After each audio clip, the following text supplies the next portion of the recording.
Hey, what's poppin', everybody? This is the Satrix Money School podcast, where we'll be breaking down big ideas about money into lessons that will literally prepare you guys for your everyday life. So think about it.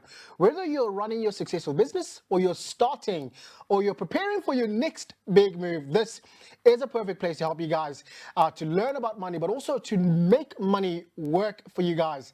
And of course, I am your host. My name is Karabo, and throughout the episodes, I'll be speaking to extraordinary South Africans who are not only experts in their fields, but who will be sharing their personal stories about money. And of course, together we'll be uncovering practical tools, their real stories, and also you looking at game-changing insights to help you guys build on a sustainable relationship with money. Right, so with that being said, let's give a huge shout out to our sponsor, Satrix. Own the market. They're all about making investment easy and simple for you guys. And the most important thing about Satrix is they understand the complexities of investing, hence why they strive to make it easy for you. All right, so up next, I'll be joined in studio by Nicolette Mashile, and we'll be uncovering how to understand credit.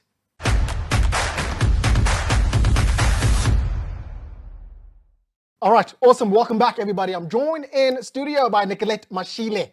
She is the financial bunny, or she's known as the financial bunny. And we're going to be speaking about all things credit. First and foremost, how are you? I'm fantastic. I'm always good, man. I'm grateful to be alive. Apparently, there's some rumors are going around that at some point in September we might be perishing. So I don't know. I don't believe that. So I'm just keeping alive. Yeah. How are you? You see, I'm good, thank you. First and foremost, you see, I got someone with energy. This one is from TV. You're gonna even hear how she speaks. You're gonna get all into that. Okay. First and foremost, this is a podcast all about money, right? When we talk about financial literacy, what does that mean to you? First and foremost.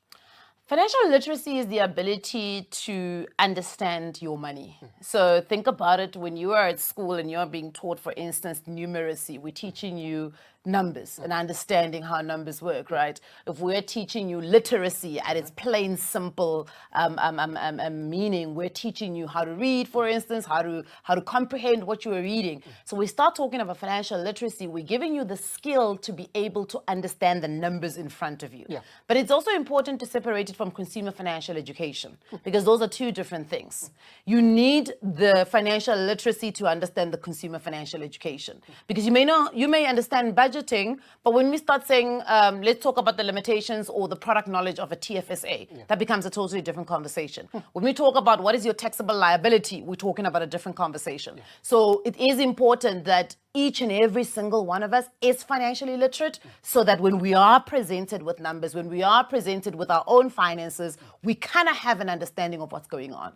Beautiful. So in your journey, you are known as, an entrepreneur, a broadcaster, an educator. Let's speak about you per se, right? Let's talk about your journey. Obviously, with what you studied to where you are today. And I know for sure that you found yourself, pivoting, and doing all kinds of stuff, which is extraordinary. And that speaks about, your factor as an individual to have, the ability to pivot or to try something else, which is extraordinary. Where did you start in your first walk as a person, as a broadcaster in TV, and to where you are today?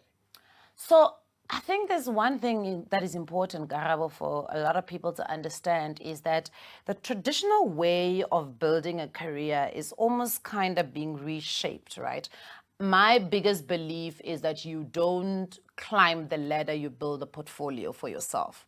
And sometimes as you are going, the portfolio does not make sense, right? Because if I can tell you, at some point, I studied sports management at some point. So I was working in a sports department at a school, and then I ended up being a teacher at the school. And then I pivoted from that and I went into advertising. So I always tell people, I'm one of the people that actually put the e-tolls on, because my client was Sunroll at some point, right? And then I moved from that and I found myself with an opportunity while I was working for Sunroll, but I was working in an agency where we needed to do a show for Sunroll and there was no presenter. And I was like, I'll do it. You know what I mean? And I think that's the thing about opportunity. It finds those who are already on the dance floor, right? So the spaces that I ended up in were really so haphazard that if one looked at it from the outside, they will be like, what is this child doing?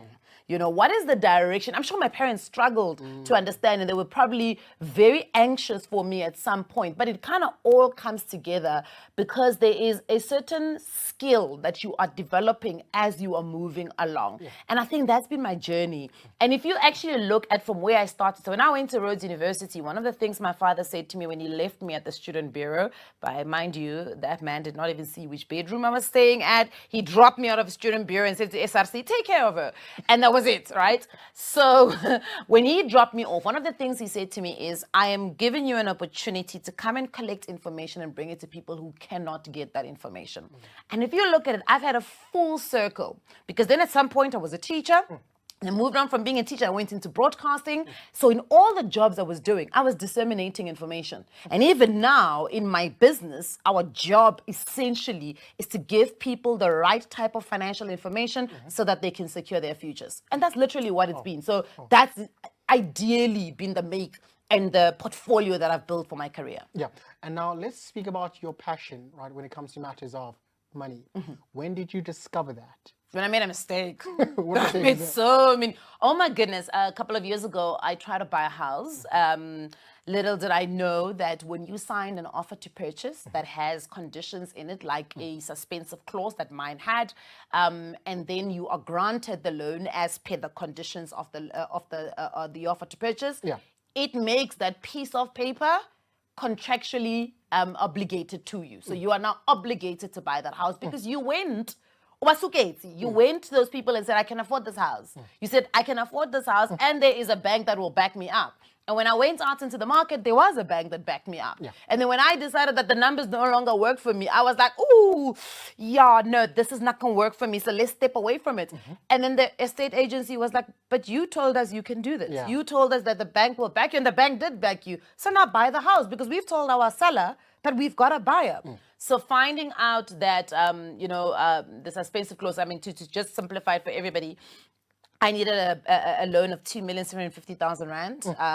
And I went out into the banks, and the banks said, 3 of them said no, and 1 said yes. And the one that said yes, we'll give you 2,750,000 rand, a great interest rate, by the way, of 9.76%. However, it was going to be over 30 years because I was a first-time buyer.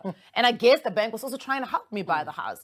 Unfortunately for me, that meant my loan multiplier was 3.5. That meant that 2,750,000 rand was going to multiply 3.5 times by the time I finished it off. So the total cost of credit was absolutely enormous. And I was like, I'm not prepared to go down this road. So I then thought I could rescind from the deal. And then the real estate agency was like, no, but what about the 4 days that the house was taken off the market? We've lost potential buyers. So that was the first mistake that I made, and made me realize, Kuti, my good English and my cleverness is not going to work here. You need, more than being financially literate, you need to be educated in consumer financial education. So from that mistake, you then loved money. No, I don't think I love money. I don't think, I know there's a misconception around industry that Nicolette loves money. I don't love money. I like what I'm able to do when I understand money. When I understand money, I am able to invest, for instance, in my credit score so that the banks does not give me a high interest rate when I buy a car, and then I don't end up paying a lot of money overall. I like those. It feels like insider industry secrets that I think everybody should be privy to. But it comes with understanding your consumer financial education. You get it? So it's not that I love money.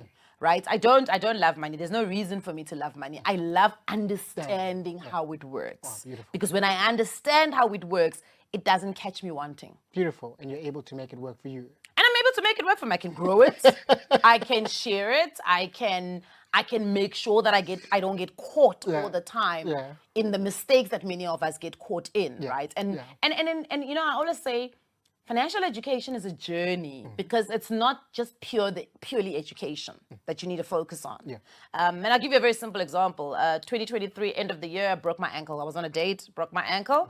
And when I broke my ankle, I found out for the first time in 2024, when I was now at home, unable to work, that I wasn't an entrepreneur. I was actually self-employed. I was a glorified self-employed person that needed to go out and actively work to make my money. Now, when I was at home, I was not actively working, which meant my cash flow was non-existent. No money was coming in. Money was flowing out because I had to pay for my house, I had to pay levies, I had to pay for my car, my mom's car. So it's quite a number of things. And when that happened, I realized now in hindsight, between 2024 Jan and 2024 December, the amount of mistakes that I made, not because I didn't know, but because I had this enormous pressure. So emotions then came into play. Scarcity came into play. You know, and insecurity of money came into play. I mean, at some point, I almost lost my social media channel because somebody told me, we're going to do a podcast. They're going to pay me $10,000 US. I was up, you know, trying to figure out how we're going to do this interview. But meanwhile, they were taking over my Facebook account. It's okay. You're on this podcast now. And I was desperate. You get what I'm saying? I was desperate because I needed money. So sometimes you're clouded by emotion and you make the wrong financial decision. So it's not just the knowledge that's going to, come into play when you're managing your finances. It's quite a number of things. Beautiful. Now let's talk about your journey as a financial educator. Okay. Give us an overview of what Financial Bunny is and the concept behind that. Simple. Financial Bunny's job is to help families and young people to secure their financial future. In finance, nothing is predictable, but we believe that the work that we do puts a little bit of predictability into your hands. We want you to know how much money you would have saved in 5 years' time. Why? Because we're going to help you understand how to put in the mechanisms to get that amount that you've put in. So we need to work backwards. If you say to me, Nicolette, I need to save 100,000 Rand in 5 years, we work it backwards and say, okay, well, in 1 year, you need to save this one. In year 2, you need to save this how much? This is year 3. Then we look at your budget and say, is it actually possible? Are you being realistic? Can we do this, right? If we realize that actually we're not realistic, then we put in the measure to make it a reality for you. So in 5 years' time, you will have 100,000 Rand. It's almost a little bit similar to what financial planning is, right? If you think about financial planning, your financial advisor or your planner or your investor, or investment specialist says to you, you want to save 500,000 Rand. We're going to put your money in these assets, and we're saying to you, without guarantee, because investing comes with some level of risk, but we're saying to you, we are going to try our best to make sure that you get the 500,000 Rand by the end of the investment period. So to be fair, it's almost, I always say, I use this metaphor. I say, when you go to the doctor, you walk into the doctor's office, you say to the doctor, I'm sick, this is 1, 2, 3, 4. The doctor says, okay, let's do a couple of checks. The doctor diagnoses you with something. They write you a script, you go to the pharmacy, you come back and you've got your medication. And hopefully, if it's a good doctor who did not pass with 50%, you will be fine in a couple of days, right? Now, financial planning is not the same. Financial planning takes years for you to see the value of it, right? Because you have to believe your planner. You have to believe your advisor that what they are giving you as advice, if they say, put your money here, buy this policy, do this, that all of these things put together are going to give you the life that you want. But it's not immediate, right? So we're saying, instead of leaving it only in the financial advisor's hands, let Financial Bunny help you in understanding what this financial advisor is putting in front of you so that you yourself can also feel a little bit of guarantee that whatever it is that they're putting in front of you is potentially going to come to fore in however many years. But is it like a risk that my life is in your hands? And what if... But your life is never in my hands. Your life is in your own hands. I'm giving you the tools to understand what the journey is. When you go, so for instance, the first time that you came to this venue, you probably didn't know about the venue, right? You needed to put an address, somebody sent you an address. When you put the address in, it gave you 3 routes, right? The GPS gives you 3 routes. It's faster, slowest, whatever, depending on the different factors. You needed to pick a route. The only reason why you were able to pick that route is because maybe you know the roads, maybe you understand traffic, maybe you understand, you know, I don't like Ravonia Road, it's a bit iffy, so I'll take a different back route. You know those things. In finance, many people don't know the factors in the routes. So we have to help them understand the route. So you're still making the decision as to what route to take. We're saying to you, if you take the slowest route, if you decide to take the slowest route, but you're saying, I want to build wealth, but you're putting money only in cash, we're saying to you, it's going to be a very long drive to where you are going. Okay, makes sense. Right? And that's if, let's say, you're 20 years old. But if you're 55 and you say, I still want the fastest route, and we say to you, equity is a very risky place to put your money, especially at the age of 55, right? We're giving you what the route comes with. We're not saying don't pick it. We're saying if you pick this route, this is potentially what you're going to be facing. Yeah. And that's all financial money does, is to give you information to help you make those decisions. Beautiful, beautiful. And now when we talk about credit and how this word is somewhat misconstrued in South Africa, how can you just clarify that? Credit is a facility, debt is a liability, right? I want you to remember there's an experiment that was done. I can't remember which university, it was Stanford or Harvard, where they put marshmallows in front of children, and they do this longitudinal study where they say the kids who didn't eat the sweets, when they told them don't eat them, delayed gratification. When they followed them over 20 years, they realized how successful those kids are, right? So I took that and I was like, okay, how do I apply that to credit? So think about when your bank gives you a credit card. They don't give you money. Facility. They give you a facility and they say you can tap into 10,000 rand, which is your limit, into this facility. But it's just a facility. It's just a bowl of sweets until you put your hand in it. The moment you put your hand in it, you've now created a liability. You've created a future payment that needs to go to someone else. So think about it. Pre-1994, many South Africans were not, didn't have access to lending, didn't have access to credit. Then all of a sudden, post-1994, they opened up the sweets and they said, go wild. No credit education for many of us. For many people, there was no credit data. I mean, the credit system didn't come into, it wasn't in process for a couple of years after the credit system got open in South Africa to everybody. So now you've got a whole lot of people that have now seen these sweets and they are running to these sweets, right? So it's and then they get stuck in the debt, because now we are stuck in the, you need to pay back because it was never your money. Now when you get stuck in paying back, the problem with the liability, and I want you to think about it this way. You as Karabo earn 10,000 rand. I'm just using example. Yeah, but just go higher. You want it to be a little bit. Okay, you and Karabo earn 50,000 rand a month. Take home 100K. Yes. Okay, 100K take home every single month.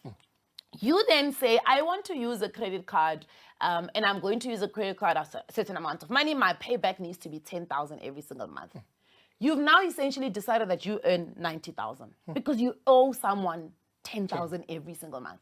The problem is people keep eating it. Their debt to income ratio eats into that, right? They keep eating, they keep eating, they keep eating. Now, you now have a liability of, let's say, 50,000 a month. So now you only earn 50,000. But into your bank account, it's 100K. And you think you still have every right to use the full 100K. You don't. You've created this liability. You must pay people back. So what is the problem is that now it starts giving you a negative effect. Now you're saying it's choking me. Now you're saying, oh, I don't like it. It bleeds. But you created that. So is it viable for one to get credit? Would you think it is viable? Absolutely. Okay. Absolutely. Everybody should use, they should be able to access credit and they should be able to use credit. But we all have to be responsible. To understand. I always say credit is like WhatsApp. We give you WhatsApp. You can use WhatsApp. But how you use it is whether WhatsApp is going to be successful for you or not, right? It's a tool. Credit is a tool. How you use the tool is going to be absolutely important. And do you understand the tool? Do you understand, for instance, different types of credit facilities? The difference between a credit card and a personal loan. The difference between a credit card and an overdraft. Because they are different types of credit. Do you understand variable versus fixed credit, right? Do you understand interest rates?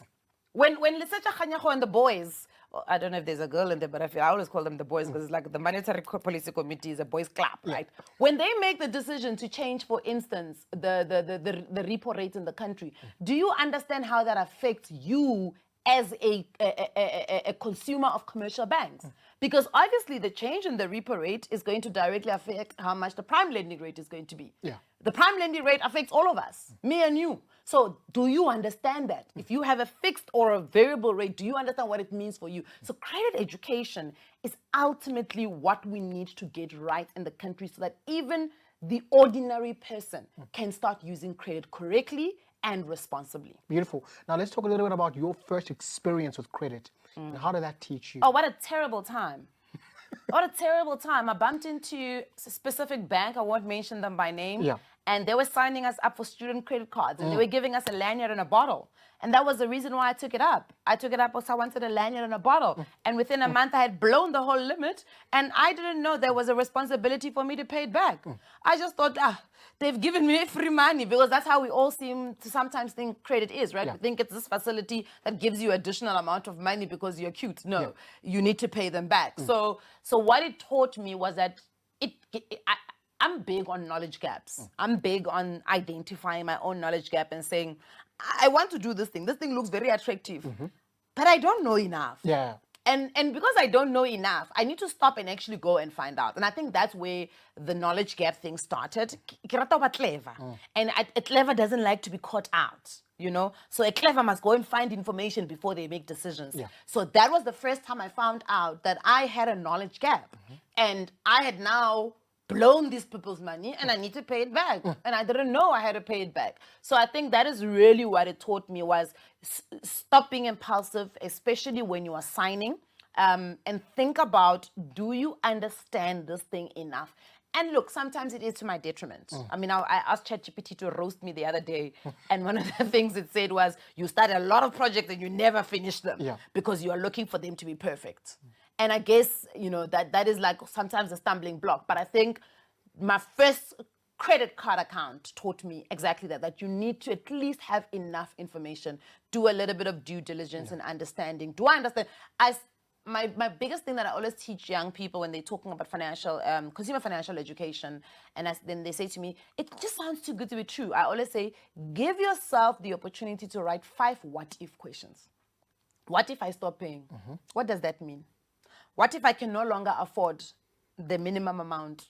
What if I want more on the limit? You know, so give yourself 5 what-if questions for every financial decision you're going to make. Beautiful. Now, when we talk about the misconception that people have, because I first asked you whether it's viable to get credit, and you did say yes, it is. But what's the misconception that people have when we talk about credit in South Africa?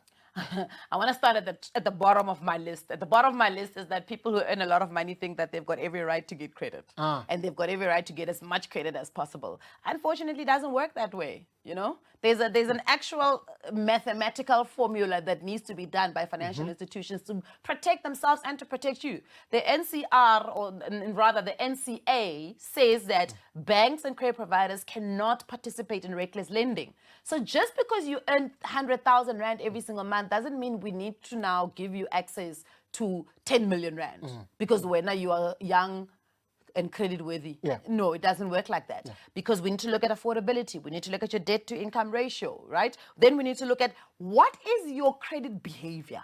Because it's all good and well that you earn a lot of money, but when we give you credit, you start avoiding calls. You're not paying anymore, you know? So one of the biggest misconceptions is that. The second one is that people feel that credit is an extension to their salary. No, it's not. Credit is not an extension to your salary. Credit is there to aid in times when you do need to have an additional facility, provided that you don't have an emergency account. Because you should have an emergency account before we can even move you into credit, right? So it is not an extension of your salary. The third one is that you don't need to be disciplined. You absolutely need to be disciplined. So look at the other areas of your life. If you took out a gym membership and you didn't go, but you're paying every month, you mustn't take out credit because I'm not disciplined. You lack discipline in the most basic areas of your life. If you said every day I'm going to get up and jog or run or walk and you don't do it, don't use credit. You do not have the discipline. So start by formulating a plan to build up the discipline in your personal life on things that really matter to you. I always say to young women, if you said you're not going to respond to that guy, or you said this person is going across my boundaries now and I need to block this person, and you're blocking and unblocking, blocking and unblocking, writing essays, you lack discipline. You get what I'm saying? So you need to first figure out how to build discipline in those areas in your life that are very important to you.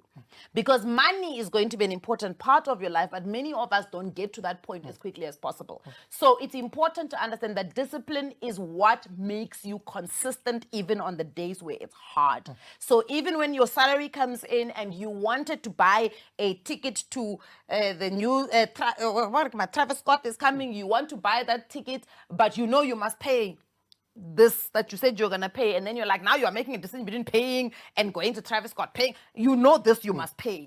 That's discipline. And discipline is what's going to make you make that difficult decision to go and actually pay, right? And then I think the last one is vilifying credit.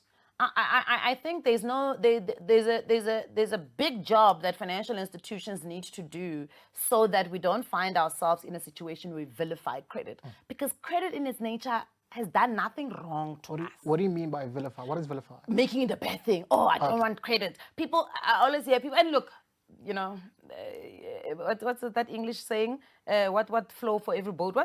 Whatever floats your boat, right? Oh, yeah. And people will say, yeah, I don't want credit. I'm debt free, or I'm whatever. That's all good and well, and kudos to you if you can live a life where you don't need to be able to use a credit facility that eventually becomes debt. But there are realistically many South Africans, for instance, that will need to tap into credit to buy high ticket item purchases, like a car, like a property, running a business, even paying for school, And what we should not do is use our words to vilify credit in front of people that are going to use it, who probably are using it better than you, and that's probably why you're vilifying it. You get what I'm saying? So it is and that's why I started off this, or rather foundation to this entire conversation around credit education, because when you understand credit, you then know how to get the best credit, how to get the best terms and conditions, right? They are, for instance, banks in this country. People are not aware. There are banks in this country that no longer look at the credit scoring. They've identified them in partnership with some credit bureaus that there is other data we can look at to potentially build a credit profile for you, right? And that needs to be considered. There are, for instance, institutions that will look at your savings ratio or your savings rate to be able to give you a better credit terms and conditions. Even yourself, the power is in your hands. If you build and maintain a good credit score, you are able to then go and negotiate good terms and conditions on your credit. I know people that live in some of the most affluent suburbs in South Africa. They saved up a big chunk of a deposit to pay for their homes, and now they're paying like 10,000 Rand on that house. But when you look at the house, you are like, hey, I'm sure you're paying more than 40,000 Rand. But it's because they understood how to use credit. So credit education is also an important portion of making sure that these misconceptions about credit are kind of, busted in terms of some of them being myths, but also to justify the realities of what South Africa looks like. Yeah. And I know in this podcast, we got to understand the difference between, good debt and bad debt. But now, since we are talking about credit, I know for sure that there's good credit and bad credit. Yeah. Can you just clarify the difference for us? So remember, and you're right, the journey is you get credit and then it becomes debt, right? You have to ask yourself, why am I using a credit facility, right? In the simplest form, in industry norms, when we talk about good debt, or good credit, we're talking about credit that is going to build your net worth. We're saying you're using credit to acquire an asset, whether it be a house, sometimes a car, if it's going to be an income generating car, because there's no point also paying 15,000 Rand for a car that is parked under a nice shade at the office for the best hours of your day, and then you only take it out when you drive home, or you take it out when you drive to work, because then you're wasting money, right? So that car must also become an income generating asset. Then education. You need education. Some of us need business loans, right? So that is what we would in industry speak about when we're talking about good credit or good debt. Bad debt or bad credit is consumption credit. You are taking your friends on a trip to the Maldives on a credit card. And then right after you've paid, you've got what is called buyer's remorse, because what were you doing? It doesn't change. In fact, I once got claps on Twitter because I spoke about people using credit for buying food. And I'm like, some of these stores have credit store cards for you to purchase food using credit. And I'm like, we need to change that as South Africans, because it just does not make sense. So that's kind of the difference. But look, it is also possible, and we need to talk about the realities of it, for good credit to become bad credit.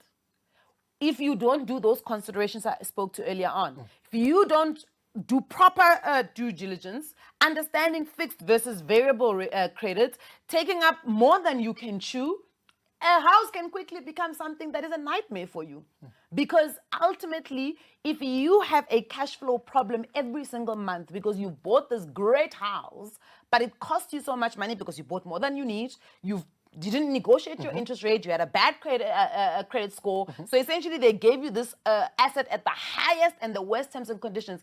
It can quickly become bad debt for you. Right? So it is also important to understand that more than just classifying some of these things as good credit or bad credit, don't use them to justify buying things badly. Yeah. And now, what are the practical steps that one could utilize for them to have a strong credit profile from scratch?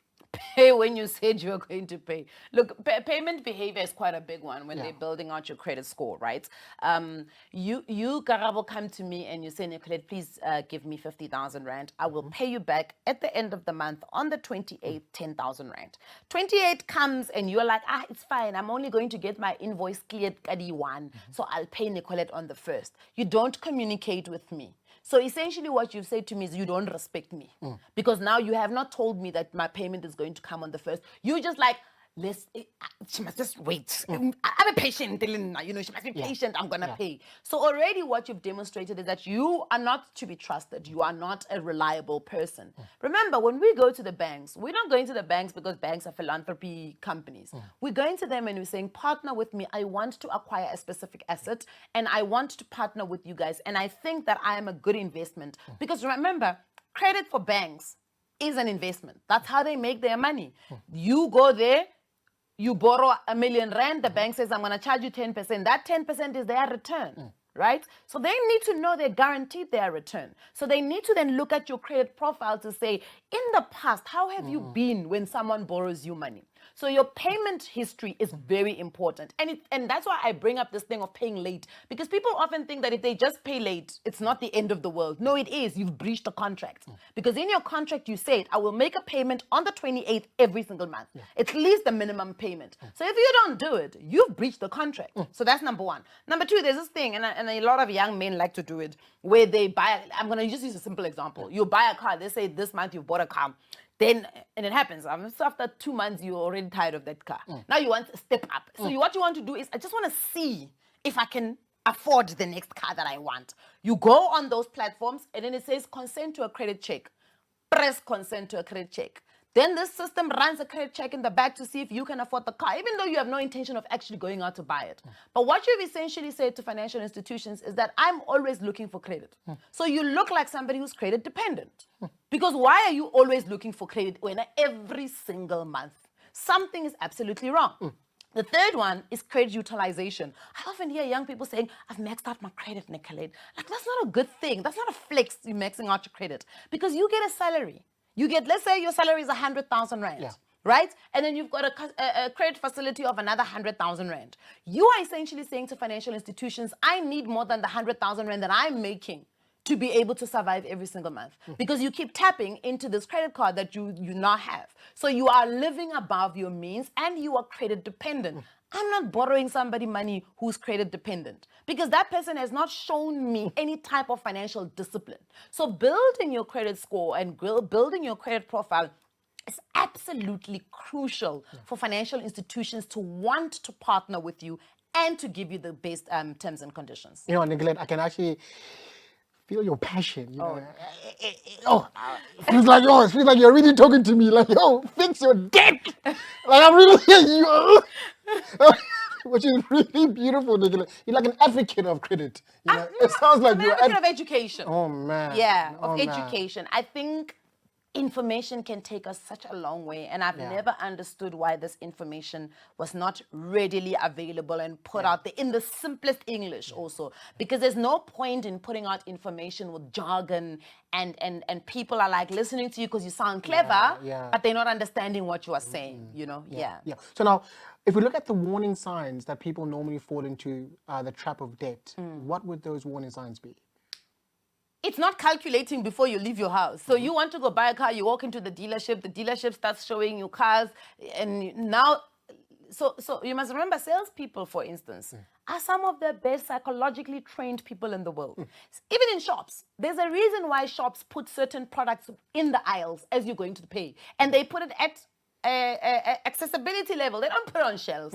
You're just grabbing the peanuts. I'm just grabbing the water that's put at the fridge towards the till. It's psychology. They know how to use psychology to be able to get to us. So even when you walk into a dealership, for instance, and you're trying to buy a car, they're going to figure out who you are very quickly. Are you somebody who likes status?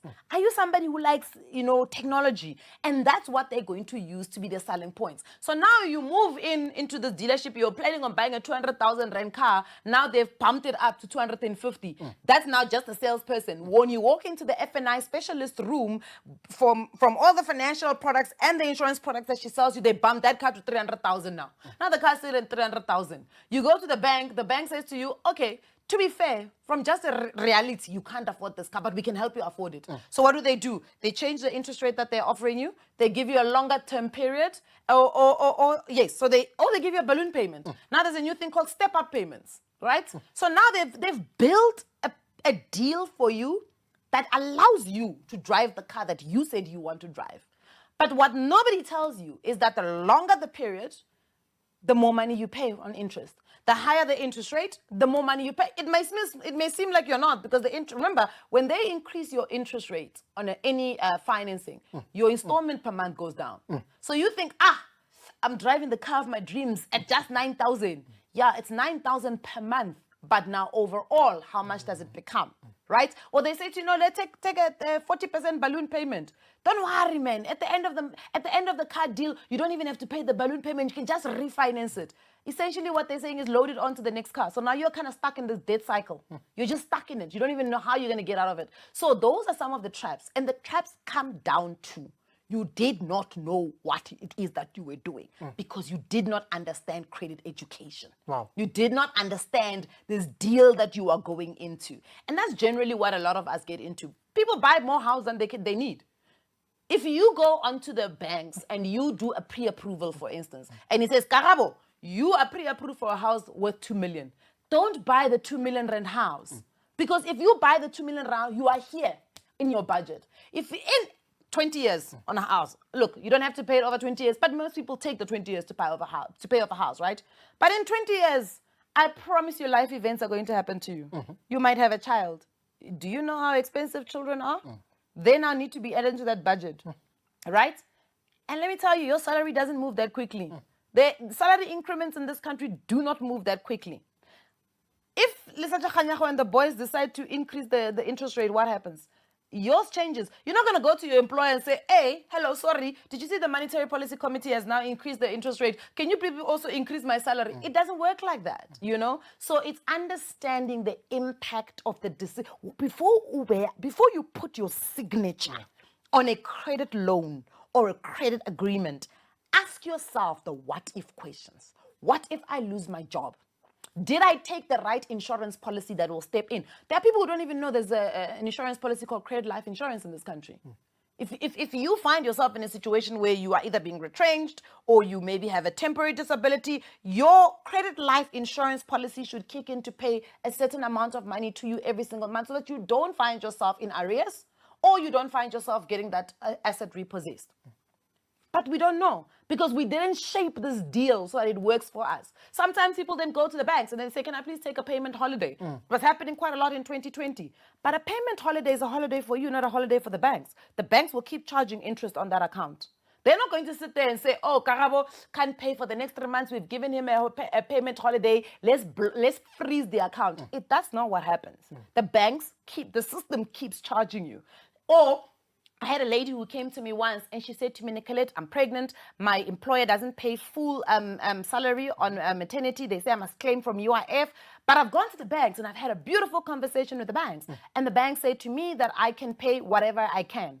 Yeah, the bank has to say that because the bank doesn't want you to go into default. But here's a little bit of a problem. You need to know what interest rate you are being charged because the interest rate calculates to an interest charge every single month. If your installment is 10,000 every single month and your interest charge comes to 8,000 Rand, it means only 2,000 Rand essentially goes to the principal amount that you actually owe. Yeah. But if you find yourself in a very troubling financial situation and you're like, I can only pay half of the 10,000, you pay 5,000, know that 5,000 5,000 is purely going to go to interest. You still have a 3,000 rand deficit on that interest. Your loan is going to go in a different direction. And then you're going to come in social media and say, this bank is scamming me. It's not. You didn't understand how the mathematics works on your loan.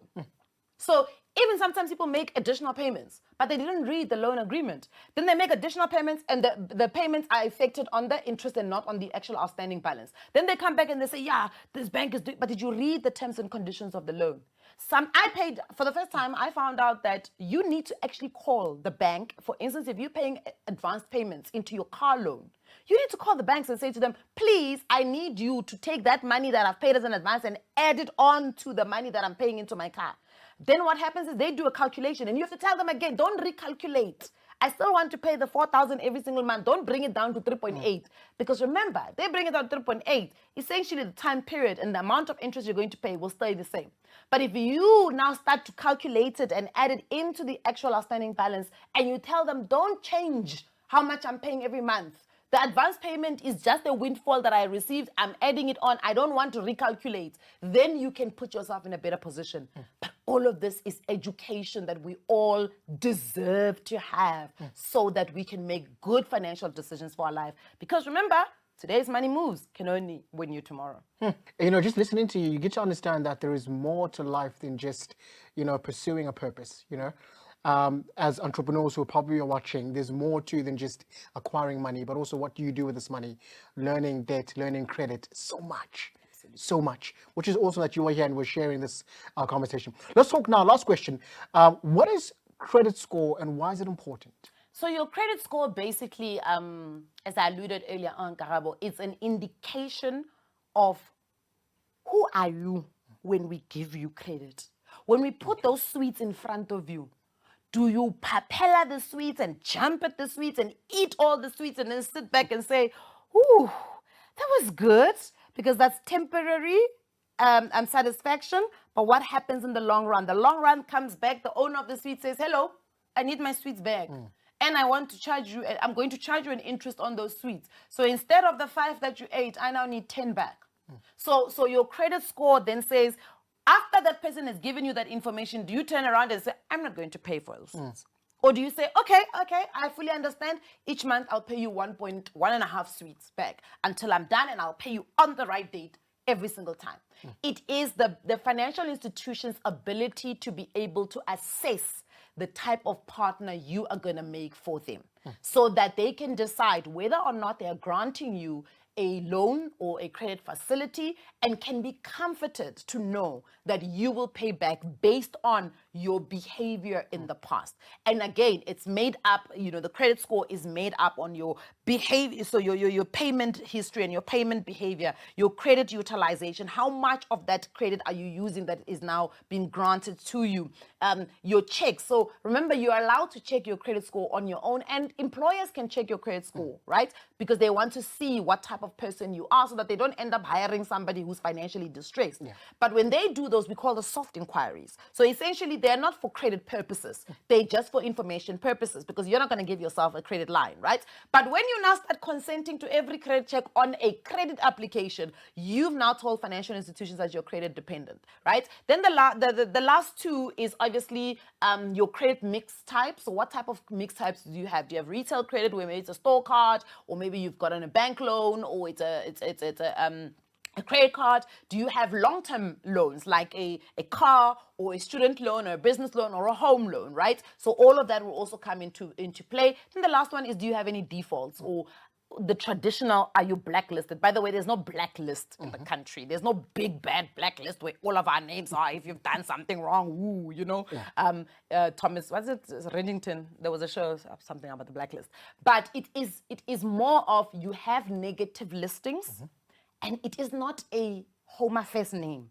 It can be changed. So don't get stuck in, I have negative listings on my credit report, so, oh, no bank is going to give me any credit. No, we can work through it. We can get you to a point where you are now financially sound to be seen as somebody that can be a partner. And that's how we work up your credit score. So remember, in South Africa, the scoring is between 0 and 9999, depending on the different credit bureaus, or credit reporting companies. I think in South Africa we have three. It's the big ones. It's Experian, it's TransUnion, and I think CompuScan. Right, those are the big ones.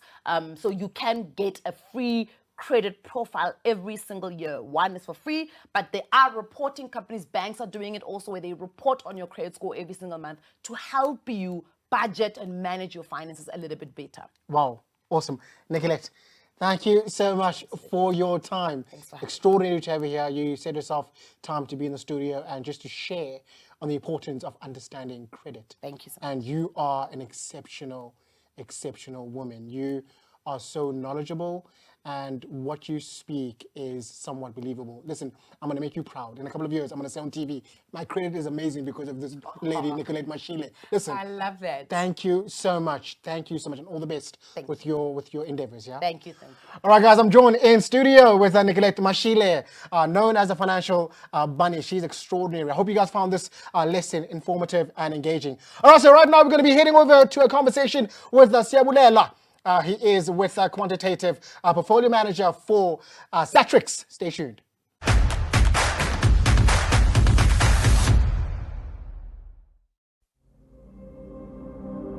In a world where investments were expensive and out of reach for most, Satrix followed the rhythm of its own drumbeat. In the year 2000, Satrix introduced index tracking to South Africa. Since then, we have made investing accessible to everyone. Through low fees and no minimum investments, we give all South Africans the chance to own the market. Our range of investment products offer diverse access to strategies and asset classes across local and international markets for any stage of your life. We've kept in tempo with our community, winning the Salter People's Choice Award for the last 7 consecutive years. Our cost-effective and award-winning products offer value to individuals and institutions alike. Satrix has managed index tracking funds for institutional clients since 2000. From ETFs and unit trusts to life-pooled and segregated portfolios, to meet the different needs of clients, pension fund members, and organizations. By driving the global cadence of indexation, our bespoke solutions have contributed to Satrix holding the largest market share in the South African ETF industry. And we're expanding our African footprint. At Satrix, indexation is anything but passive. We stand proudly as the drumbeat of possibility. Satrix. Own the market. All right, awesome. So right now I'm joined in studio all the way from Cape Town. I've got Siyabulela Nomoyi. He's a quantitative portfolio manager with Satrix. Mr. Siya, how are you, sir? Thanks, Karabo. Good. And yourself? Thanks for having me. Thank you so much for being on the platform. I'm good. Thank you so much. Obviously, we are now in a good space where we speak all about money and we are positioning ourselves. They say the more you speak about something, the more it comes to you. So I'm in a space where, I'm going to be receiving some good benefits of money because we're going to be talking about the power of money. But obviously, this conversation is going to be all about credit versus investment. Which one comes first? First and foremost, Siya, when we speak about financial literacy, especially in our day and age, what first comes to mind for you?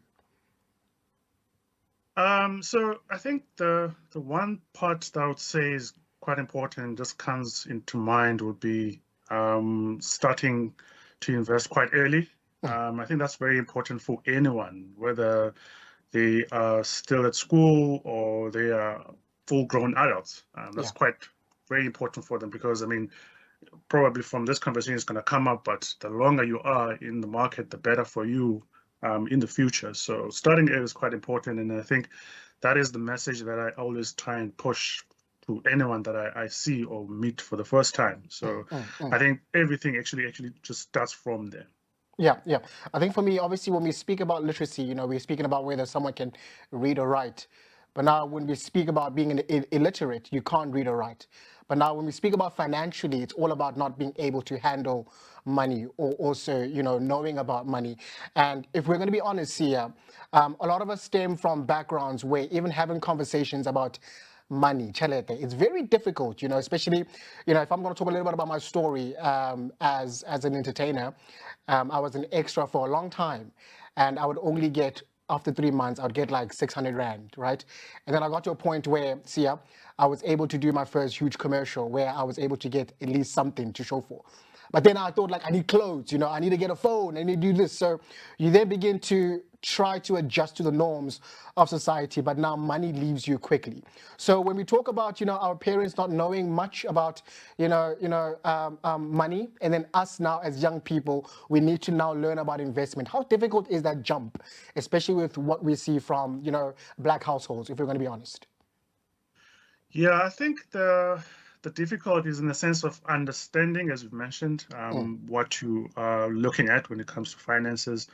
And I think that conversation has been it's actually not there when it comes to the household where I grew up. I mean, speaking to my dad about money, that's a very foreign conversation. Like, dude, man. what are you trying to do?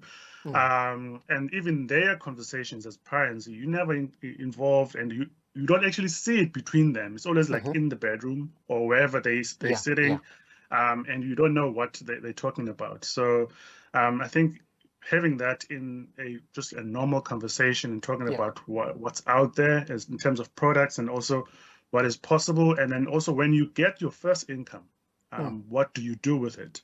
And then the dynamics of just dealing with the fact that you're opening a bank account for the first time, and then the bank account is actually going to give you the debt side of it. It's not going to teach you the investment side of it. I'm talking about me especially because I first had my bank account when I was in my first year at university a long time ago, and back then I only knew things about loans and credit cards and all those things because that's what's out there, and even in the commercials most of the time.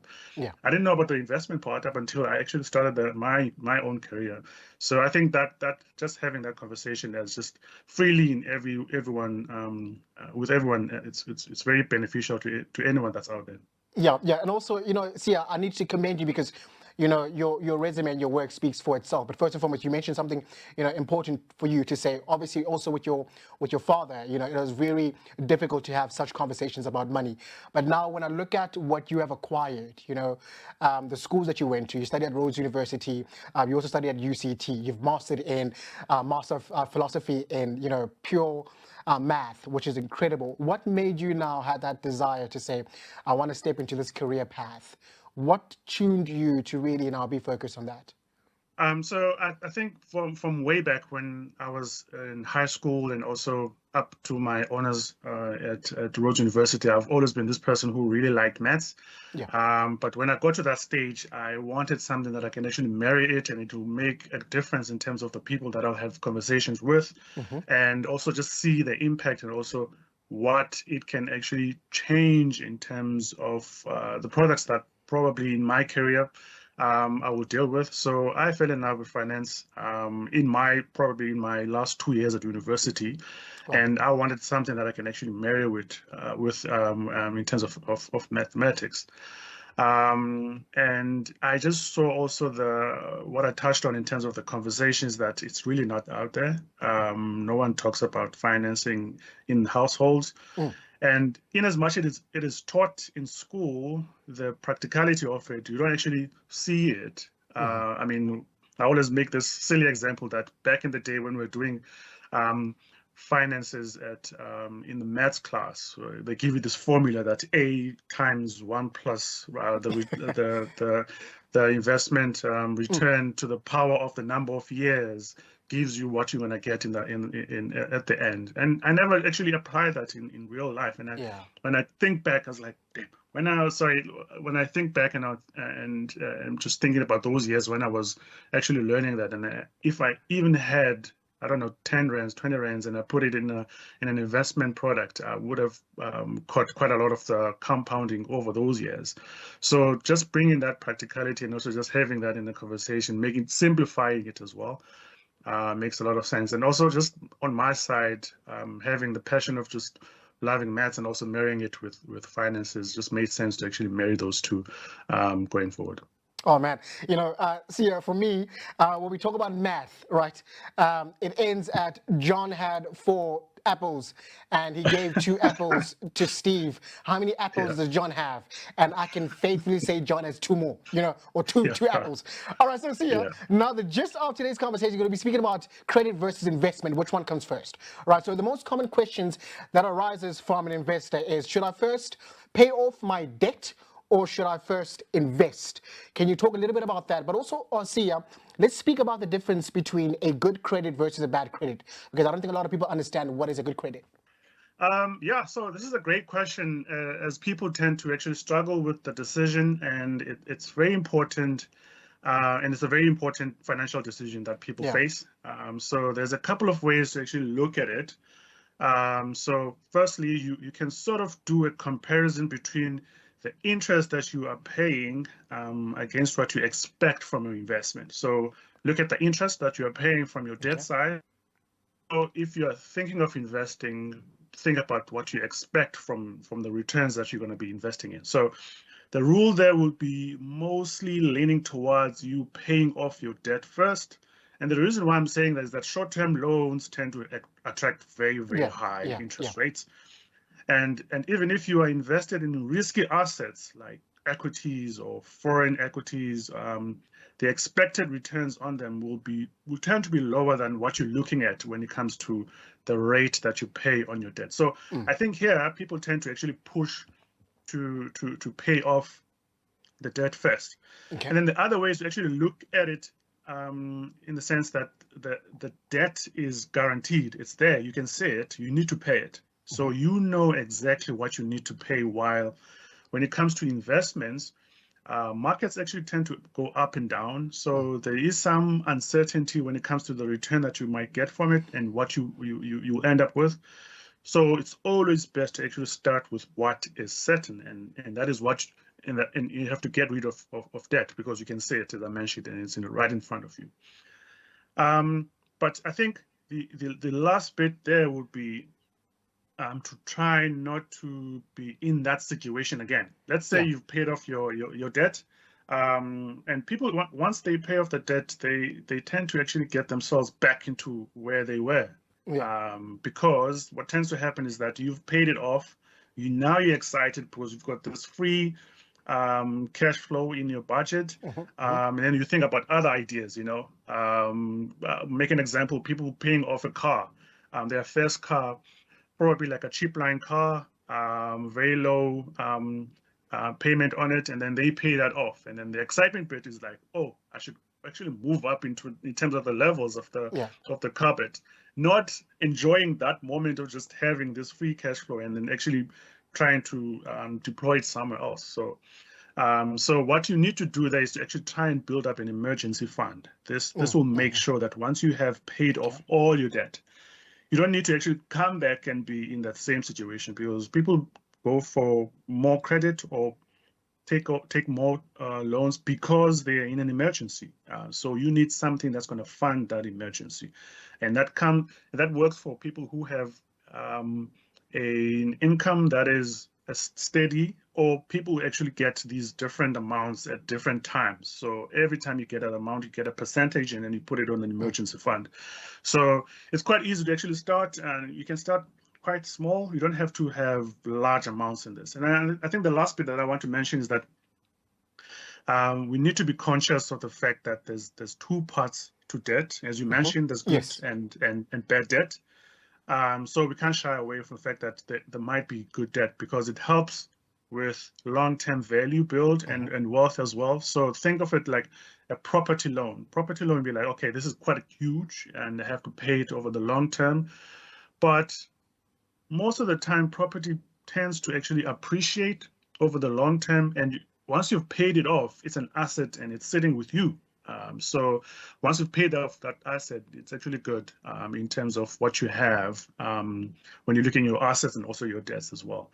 And then also things like business or student loans could be seen as good debt as well, because those tend to increase future earnings potentials as well. Because if you're taking out a business loan or you try and go to school, chances are maybe you get a better job, or you will have a better access to areas where your future earnings might be better. So, but on the other side, there's the bad debt that you mentioned.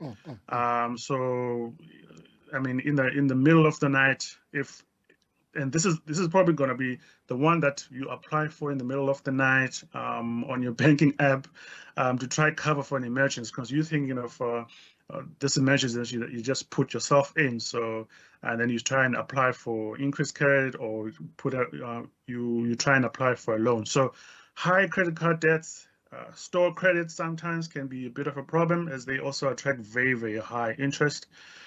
Car loans tend to actually sit in between because most of the time you can't exactly afford to purchase a car cash, so you need a loan to actually purchase that. But it takes a while to pay it off, and the value depreciates. But in the end, the car could be an asset, because it can be very, very convenient for you. Yeah, and also, Sia, in the long run of things, we all, yes, accumulate debt, one way or another, which is, it can be good, as you explained. But oftentimes, Sia, you hear that, when one acquires, a lump sum of, wealth, right, you are somewhat advised to say, for the first couple of, let's say, 6 months to a year, don't touch that money. But the first thing you should do is pay off whatever debt you have. So before you then buy a house or you do anything, just first and foremost, one would advise you to just please pay off your debt. But now also, Sia, when we also speak about the concept of, investing, right? Just investing. For us, or for me, let me say, Sia, why would I need to invest? Because if I have money and I take my money somewhere, it's like it's leaving me to a point where I no longer have that money in my possession. So if we're really going to speak about the principle of investing, how can we then get into a space where we understand that this somewhat works for us, but also it may not? Because as you said, investing may not bear fruits at times. So I think that's a very important point, because let's just make a very simple example. Yeah. If I have $100 today, and that $100 can pay for a box of chocolates and a box of chips, for instance, $100 today. Next year, same time, 2026, 22nd of September, I can guarantee you that the box of chocolates and the box of chips is not going to be $100, because the value of those has increased, and that's where inflation comes in. So those goods are actually more expensive than your $100 that you probably kept to yourself. You didn't invest it, is actually useless now. It's almost worth like 95 rands, because those have increased now. So you can't buy the same goods with that same amount. So inflation, and this is where investing actually comes in, because what you're trying to do is keep up with inflation and also have some amount freed up on your cash. So next year, if I invest that $100, what I expect is that for my investments to have kept up with the price inflation, and also just give me some room actually to have an extra income. So that next year, September, when I want to buy my box of chocolates and box of chips, same amount, I still have the money to actually spend it. So you need to have that money actually working for you, which is why it's important to just consider investing at the very first time. But at the same time, going back to your point, when you get a lump sum and you know that you've got debt, what the problem that you're going to have there is, the debt is there, as I mentioned, it's guaranteed. You need to pay it, Yeah. So it's always best to actually start there and make sure that it's removed, because that debt, even if it's, let's say 1,000 rands worth of debt, that debt is going to increase because it's got an interest rate to it, so it's going to increase over time. So you need to take care of it very, very, very quick. Pay that off as much as you can. And that's going to free up your cash in terms of what you want to do with it, whether it's to maintain your own lifestyle. Because when I think about investing and also just the now, I mean, people have these things called like FOMO, fear of missing out. When I think about those things, when it comes to investing, is that you've taken care of two people. Sia is taking care of two Sias, the Sia now and the Sia in the future. And if I'm not making decisions for both of them, one of them is not going to be happy. I mean, if I'm putting all my money in investments, the Sia now is not going to be happy, because the Sia now wants things now, Now, yeah.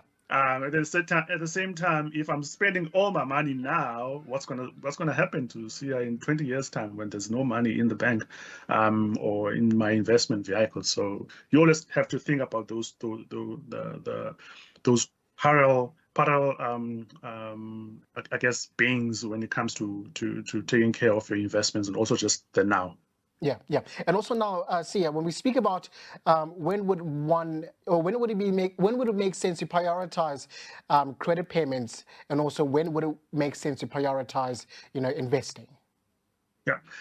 So, I mean, most of the time, the blended approach actually works here. So you need to pay, let's say you do have debt. Some other people are actually lucky not to have it. So straight up, they've got an income and then they can do whatever they want to do with it. So let's say you have debt. Yeah. So you need to pay down the high interest bad debt very aggressively.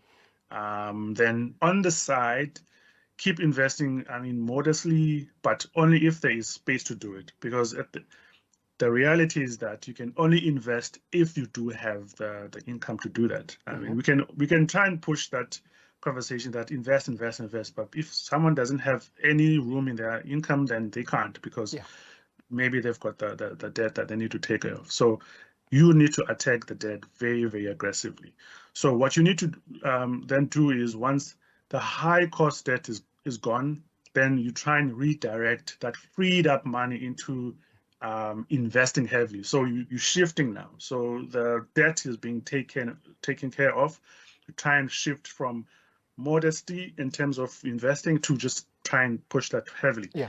So this is where the emergency fund comes in. It's very important as well, because once you start investing heavily, you also don't want to actually have yourself going back to having large debt again, which then slows down your investment goals. So essentially, attack the bad debt first, then tackle good debt, while you try to build wealth and always maintain an investment habit, even if it's small, so that time in the market works for you.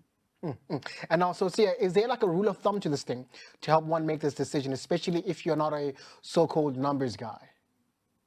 So there really isn't, in terms of if we try and come with a very clever formula to say 20% of that, 10% of that. There really isn't, and it's always a balancing act, as I mentioned. And in paying off debt, there's this concept of paying off debt using a snowball effect. So if you watch a snowball roll down a snowy hill, as the ball is actually rolling, it keeps picking up speed, and it also gets bigger and bigger until it smashes at the bottom. So that is exactly what you need to do with debt, paying off aggressively. Once the first one is done, use the extra space to actually aggressively pay the second one, and then once that is paid off, you go to the other one. And the thing is, at the end of the day, you can only start investing if you do have capacity, as I mentioned. So, which is why you need to pay off the debt quite quick.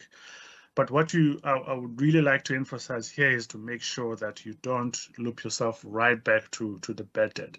And this snowball effect approach is very important, and I actually used it going back, and if I just think about my own journey in terms of investing and debt. As I mentioned, when I first got my bank card, what I was exposed to was credit and loans, and up until when I started working. Now you're moving up a level with the bank, because you went from a student, now you have an income, or they're going to give you these different products now, and then you start getting into a lot of debts. And back in the day when I first started, probably in my first 3 years of work, I knew all the debt products from my bank. From loan to short-term loan to rolling, and all sorts of stuff. And eventually got to a point where I was like, okay, I need to actually take care of this. And I started with that, and just starting with one loan, which I thought maybe I should start there. Instead of just paying it off over the 5 years, I shortened that to less than a year. And then once I got that freed up, take that amount and roll it to the next one. And then you just keep doing that up until you get to it doesn't matter how many loans or how much the amount is.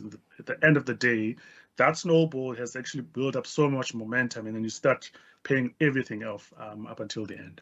Yeah, yeah, and obviously, Sia, sometimes it does feel better to clear debt, but one can't ignore investing. So for an investor, how can one battle between the psychology of making this decision? Yeah, so being well, let's start with the debt part. So being debt free reduces the stress, Hmm. definitely improves sleep, because you're not the one who's at 12 in the middle of the night, you're trying to apply to these different products in terms of debt. So it improves the sleep and also creates a sense of freedom, I would say. And I've been through that process I mentioned. So paying off debt also gives you a certainty in terms of your income, what you get from your income. Hmm. So there's no more interest owed to anyone, to any institution. So all that money is yours now to actually make any decisions on it.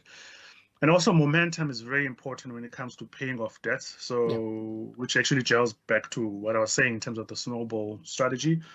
So people often feel motivated by small wins, like clearing a credit card or paying off a short-term loan. Certainly, I can say that I went through that where that loan is paid up now. You getting the momentum. Also, it's a small win for you. So you Mm. move on to the other one, up until you close all of them. So that builds confidence for the bigger goals. And then on the investing side, there's this compounding effect. So every year you wait to invest. So you sort of like, okay, I'll start next year. That's actually time you can never get back when it comes to events, because starting early, as I mentioned right at the beginning, is actually, even with small amounts, is extremely powerful. And I think looking at your portfolio and seeing the growth that it has, it can actually clear your mind and give you peace of mind. And the blending approaches in paying debt and starting small and investing also helps with the mindset shift and keeps one engaged in the market, and it reduces the fear of missing out. Mm. So I Yeah. think the underlying psychology of these two, debt and investing, is that when you pay or are paying off your debt, that actually gives you lots of good emotional returns. Yeah. You feel good about yourself. So while when you start investing and see your growth in your portfolio, that actually boosts your financial returns. Hmm. Hmm. But overall, a healthy plan actually respects both sides, the debt and and the investing. So you remove the stress anchor while you're actually planting the seeds for your future self. Yeah, and also now from your perspective, right? What have you seen that investors typically get wrong when they try to balance, debt and investing, and also how can they avoid the traps that come from the two? Sure. I think the biggest mistakes people make here is that firstly ignoring how high interest is on short-term debt. I mean, when you apply for a loan and then the bank says yes, and then you click the terms and conditions. If you actually read those terms and conditions and look at I mean, you're excited that you're getting the loan, but if you look at those numbers, 27% interest, it's pretty high. And so people actually tend to ignore that. And then having no savings pocket on the side, or an emergency fund, which I mentioned, which um, that tends to actually impact people negatively. And this is why you need to try and push to pay off debt as quickly as Hmm. possible, and also try and have that savings pocket on the side. The other mistake is thinking that you need large amounts to start investing. And this is the problem that we have in South Africa as well, is that, well, when you go back to investing in the long days, that was the case anyway, where if you want to invest with an investment firm, you need to Yeah. have a lump sum to actually start. But now it's not there. You can actually go into the Satrix platform, for instance. If you've got 10 rands to invest, you can actually put it in and buy into an ETF. And that is how the platforms are these days. They don't have any minimum investment amounts required. The other is what I had mentioned previously, and that is the emergency fund. I mean, I've mentioned that you need to actually have the emergency fund on your side while you actually try and pay off the debt. And then the last bit is the fear of missing out. And then this part is in the sense that this tends to actually drive people to live beyond their means. And what I mean by that is your income is 100 rands, but on a monthly basis, your lifestyle actually requires 120 rands.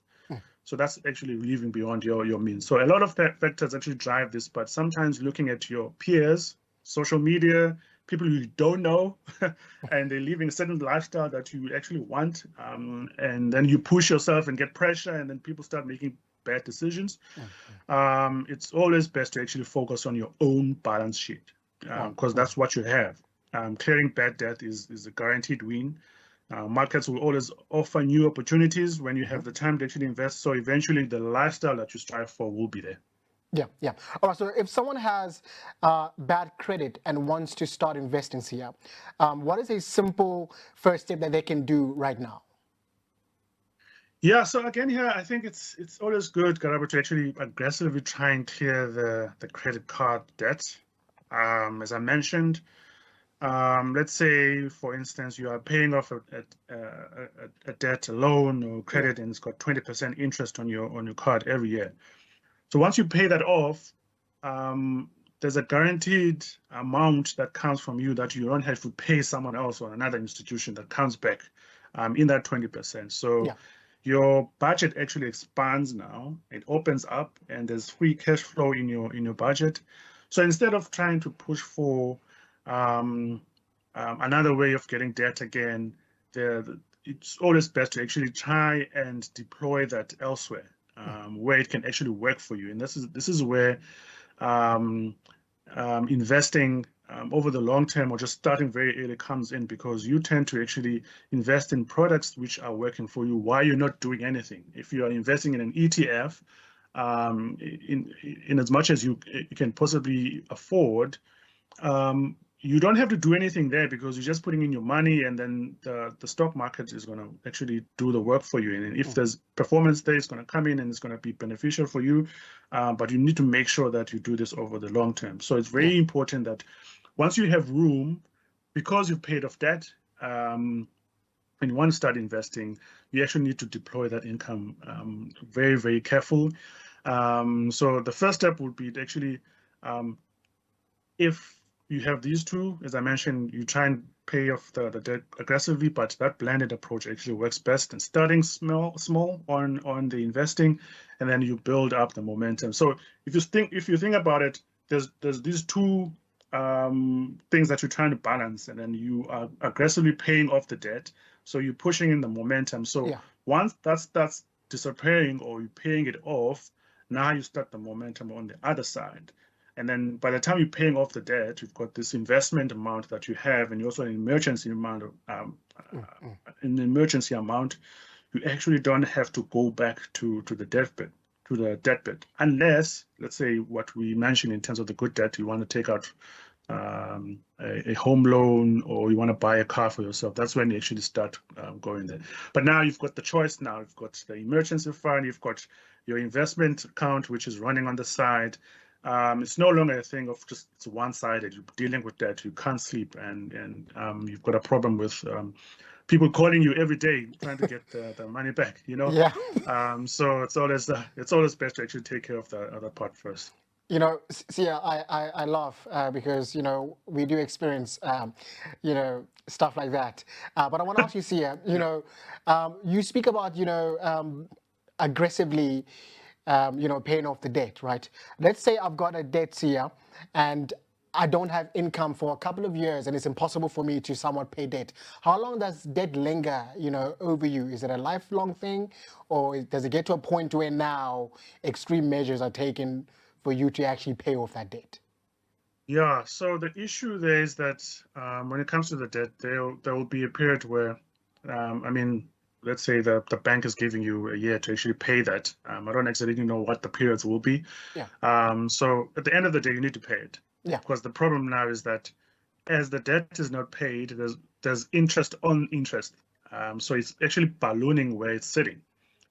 And if there's no income, then there's other ways to actually take care of that, which is actually trying to make sure, I forgot the terms now when it comes to these, but there's other ways to actually take care of that. Maybe just trying to ask the bank to give you a certain period of not actually asking you to pay that debt. But the problem is that while you're not paying it, it is compounding, unfortunately, in terms of the interest.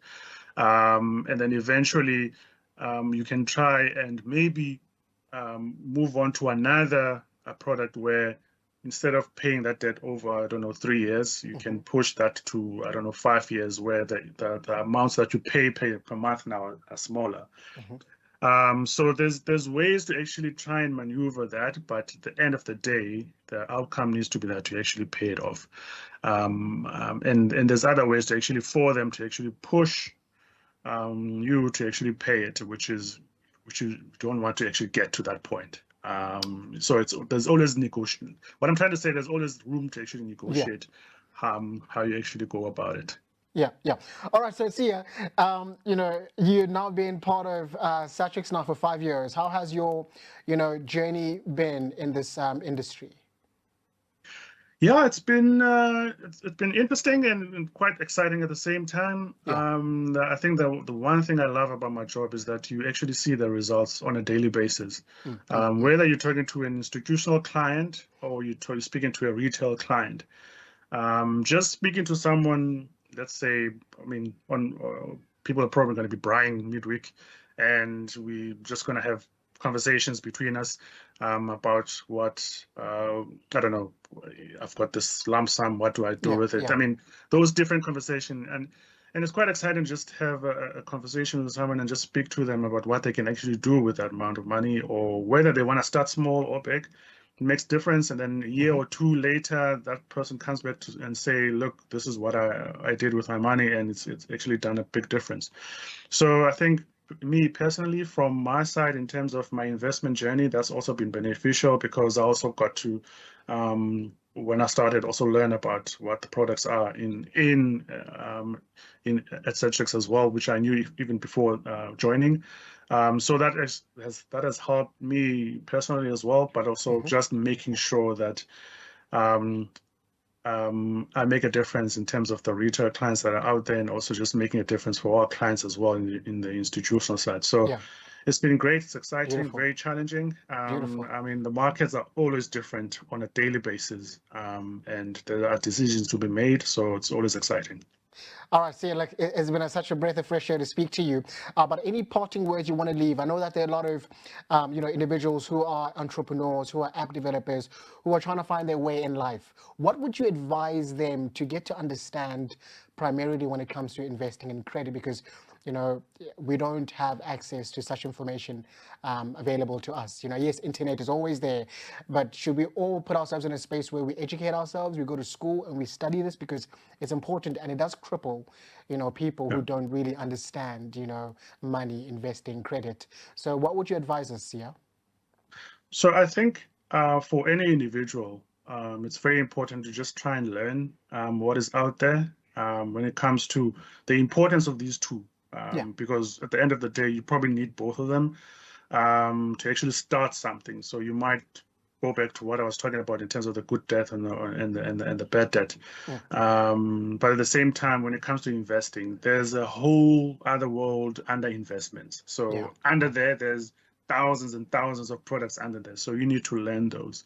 So whether it be podcasts, the internet, reading a book, just making sure that you actually understand that and how you can and be part of that, because it's very important. As I said, there's two beings that you actually try and take care of, the you now and the you later on. You need to make sure those two are actually happy by making sure that you understand the now in terms of what you need to pay off, and this is where you can actually start. So it's very important to educate yourself, and the information is out there, is free. It's quite a lot of it. Whether it's a podcast or following someone on social media, or just reading a book about it. There's quite a lot of information out there that you can actually educate yourself about investing. All right, there you guys have heard it right there, all the way from our Cape Town, Siyabulela Nomoyi, the quantitative portfolio manager at Satrix. Siya, thank you so much for having this opportunity with us, speaking about, good credit and investing. We really do appreciate your time with us on this beautiful platform. All the best, sir. Thank you very much, Karabo, and cheers. Cheers.